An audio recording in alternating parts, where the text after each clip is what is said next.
नजर की दिलचस्प और अजीब खबरों पर। अमेरिका में बच्चे ने मां के फोन से खेलने के दौरान अचानक 70,000 डम डम लॉलीपॉप अमेज़न को ऑर्डर कर दिए।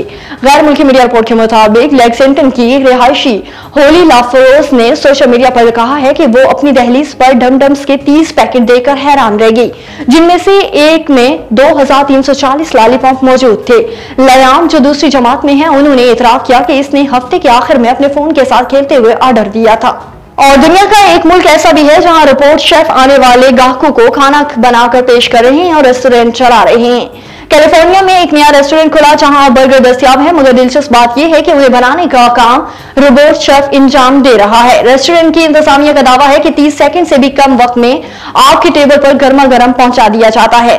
बर्गर रोबोट्स रेस्टोरेंट कैलिफोर्निया की सिलिकॉन वैली में मौजूद है, जिसे एबीबी रोबोटिक्स की जानिब से बनाया गया। इसमें 2 असेंबली ड्राउन्स भी मिलकर काम करते हुए बर्गर पेट्स बनाते दिखाई देते हैं।